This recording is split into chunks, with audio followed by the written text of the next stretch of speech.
একজন কোচের ক্যারিয়ারে এমন গল্প খুব কমই লেখা হয়, যেখানে বয়সভিত্তিক দল থেকে শুরু করে জাতীয় দলের সর্বোচ্চ মঞ্চে উঠে একের পর এক সাফল্যের ইতিহাস তৈরি হয়। লুয়েস দে লা ফুয়েন্তের গল্প এখন ঠিক তেমনই এক রূপকথা। ইউরোপ জয় করার পর যে স্বপ্নের কথা উঠেছিল 2026 বিশ্বকাপে, সেটি বাস্তবে পরিণত করলেন তিনি। স্পেনকে বিশ্ব চ্যাম্পিয়ন করলেন আর্জেন্টিনাকে হারিয়ে। দে লা ফুয়েন্তের এই যাত্রা শুরু হয়েছিল অনেক আগে। 2015 সালে স্পেন অনূর্ধ্ব-19 দলের কোচ হিসেবে তিনি জিতেছিলেন ইউরোপিয়ান চ্যাম্পিয়নশিপ। এরপর 2019 সালে অনূর্ধ্ব-21 দলের দায়িত্ব নিয়ে আবারও ইউরোপের সেরা হন। তখন থেকেই বোঝা যাচ্ছিল তরুণ প্রতিভা তৈরি এবং তাদের সঠিকভাবে পরিচালনা করার ক্ষেত্রে তার আলাদা দক্ষতা রয়েছে। জাতীয় দলের দায়িত্ব নেওয়ার পরও বদলায়নি তার সাফল্যের ধারা।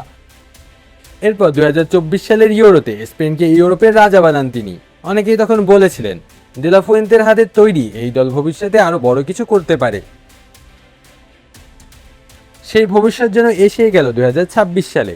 বিশ্বকাপের মঞ্চে স্পেন খেলেছে আত্মবিশ্বাস, নিয়ন্ত্রণ এবং আধুনিক কৌশলের অসাধারণ সমন্বয়ে।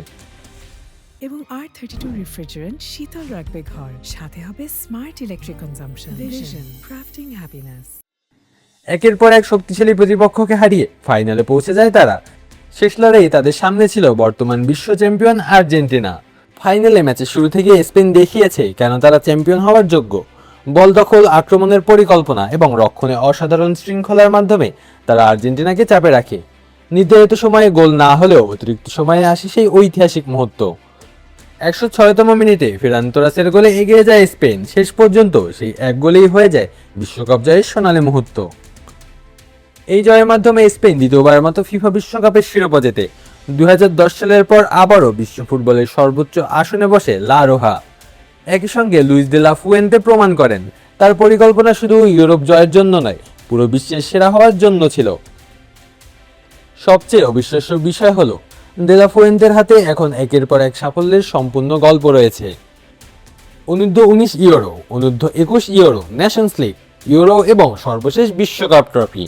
মাত্র কয়েক বছরের ব্যবধানে তিনি স্প্যানিশ ফুটবলের ইতিহাসে নিজের নাম স্থায়ী করে ফেলেছেন। 2015 সালে শুরু হওয়া ছোটদের নিয়ে স্বপ্ন দেখা সেই কোচ 2026 সালে এসে পুরো বিশ্বের সেরা কোচদের একজন হয়ে উঠলেন।